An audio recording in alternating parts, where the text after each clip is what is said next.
Ah, c'est parti maintenant pour Montaigne. Les essais, je vous avais demandé de faire une petite recherche biographique sur Montaigne. Donc, c'est un homme politique et surtout un philosophe du XVIe siècle. Donc, il est très connu pour avoir écrit un grand livre qui s'appelle Les Essais en 3 gros volumes et qu'il n'a cessé de retravailler, d'améliorer toute sa vie. Donc, il y a plusieurs versions de ces essais puisqu'il n'a pas arrêté de les remanier.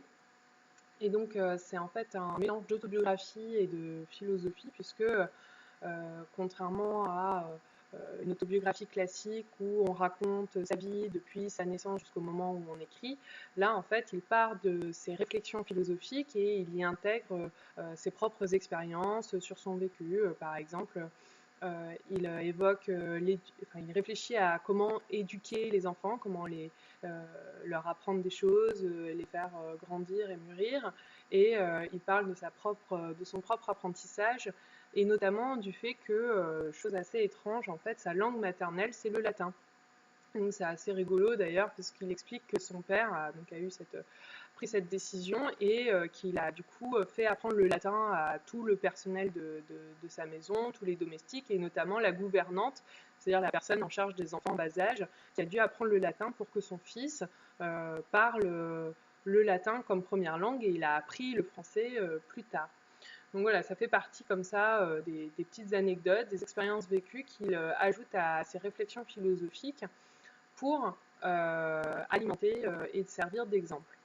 Donc en fait, le but, voilà, c'est pas vraiment de parler de lui, de sa vie en tant que lui, il est intéressant parce qu'il a une vie particulière et propre, mais de parler de ce qu'il y a d'universel en lui quand il parle par exemple, l'amitié.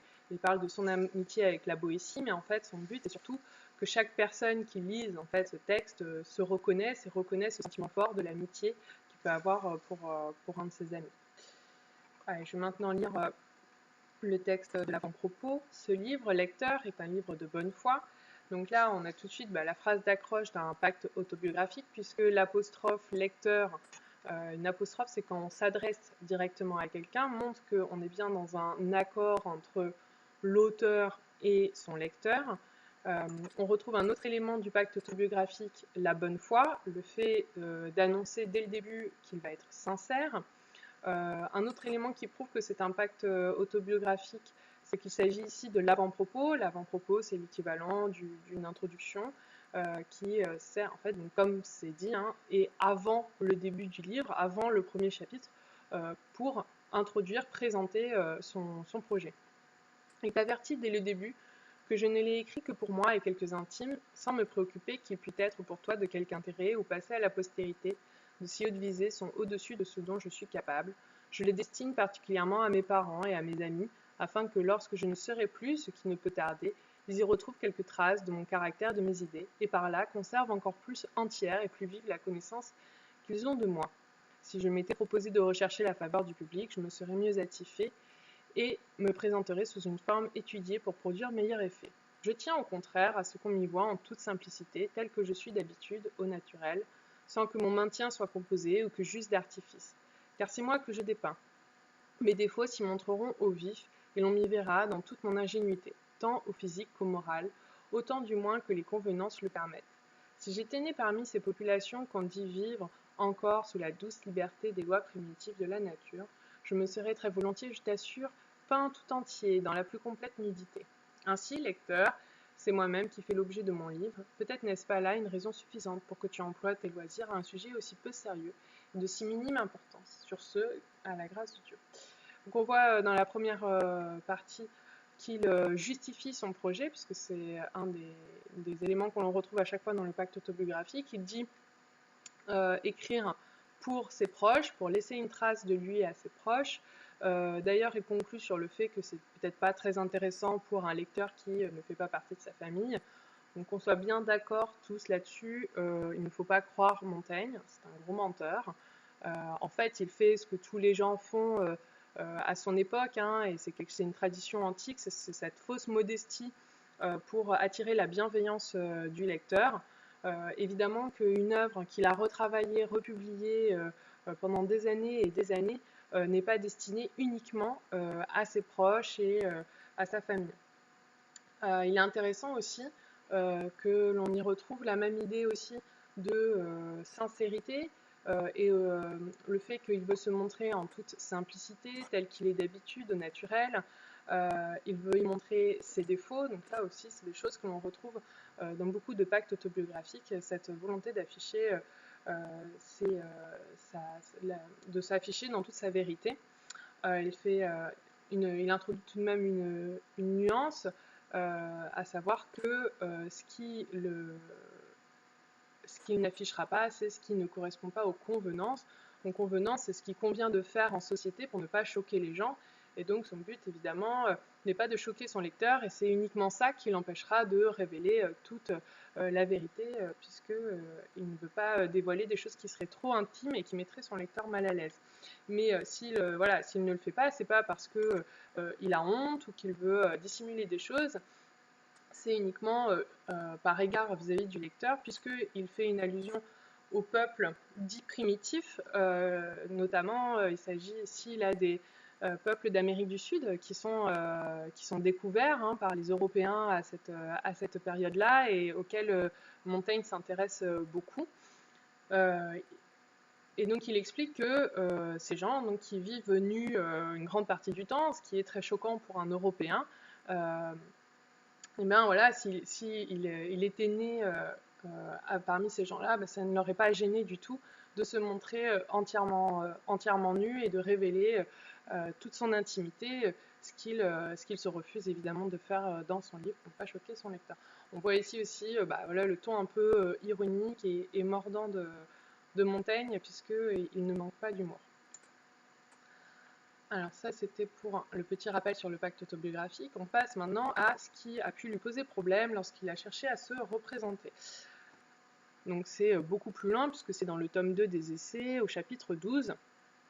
Voilà ce qu'il explique sur sa perception du monde. Le même pas d'un cheval me semble tantôt difficile, tantôt aisé, et le même chemin, une fois plus court, une autre fois plus long. Un même comportement me sera, selon l'heure, plus ou moins agréable. Maintenant, je peux tout faire, et à un autre moment, je ne suis plus capable de faire quoi que ce soit. Ce qui m'est aujourd'hui un plaisir me sera une autre fois un ennui. Je suis le siège de 1000 mouvements inconsidérés et contingents. Ou bien je suis sujet à la mélancolie, ou bien d'humeur irascible. Et avec son autorité particulière, le chagrin, en cet instant, domine en moi. Ce sera, tout à l'heure, la joie.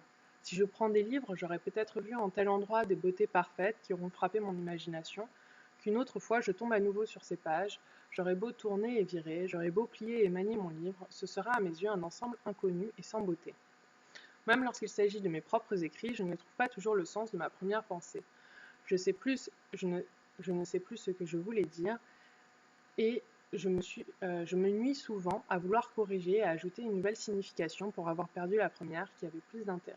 Chacun en dirait à peu près autant de lui-même s'il s'observait comme je le fais.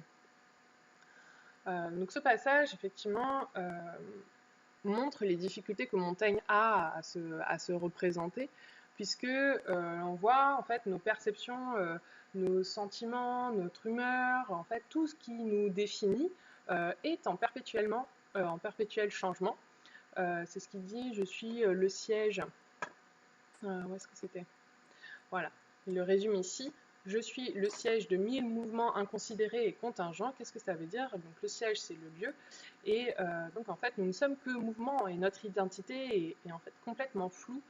Et on ne peut pas donner une image fixe de qui on est, puisque ça ne représenterait pas toutes ces nuances, toute cette diversité qui nous représente. Et donc il y a notamment, donc, par exemple, les perceptions, le fait que un chemin va paraître plus court ou plus long. On en a tous fait l'expérience d'un trajet que l'on connaît bien et qui, en fonction de notre humeur, de notre état d'esprit, de la façon dont on s'occupe, va nous paraître extrêmement long si on est fatigué par exemple, ou très court si on est avec des amis en train de discuter. Nos sensations, par exemple, il parle du pas d'un cheval, puisque évidemment à cette époque on se déplace à cheval, va lui paraître un moment agréable, à un autre moment désagréable, et ça on en fait tous aussi l'expérience de quelque chose qui nous semble agréable à un moment mais va nous gêner à un autre. Ça peut être un vêtement ou un son que l'on apprécie ou une odeur, mais qui peut nous écœurer à un autre moment. Il fait évidemment allusion ensuite à notre humeur qui est changeante et qui agit aussi du coup sur ses perceptions. Si on est de bonne humeur, si on est joyeux, on verra les choses différemment que si on s'est levé du mauvais pied, si on est fatigué, si on est exaspéré partout. Et les sentiments, évidemment, jouent aussi là-dessus, puisque quelqu'un, par exemple, qui est amoureux, on a l'impression que c'est une personne complètement différente. Et de la même façon, quelqu'un qui se met en colère peut révéler une facette de sa personnalité qui était inconnue jusque-là. Il fait aussi allusion à ses goûts, à des choses qu'il apprécie. Par exemple, quand il parle d'un extrait d'un livre et qu'il trouve que c'est une beauté parfaite, et quand il relit ce passage, il n'arrive pas à retrouver la beauté, et au contraire, il trouve ça sans intérêt. Ça, c'est des choses aussi qu'on peut expérimenter, qu'on peut voir, des musiques que vous avez appréciées, des films qui vous ont fait rire ou que vous avez aimé. Si vous les revoyez plus tard, vous pouvez vous rendre compte qu'en fait, oui, à l'époque, ça vous a plu, mais là, vous avez changé vous avez évolué, vos goûts ont évolué aussi, et du coup, vous avez même du mal à savoir pourquoi ça vous a plu, et parfois, on a même un peu honte des goûts qu'on pouvait avoir dans le passé.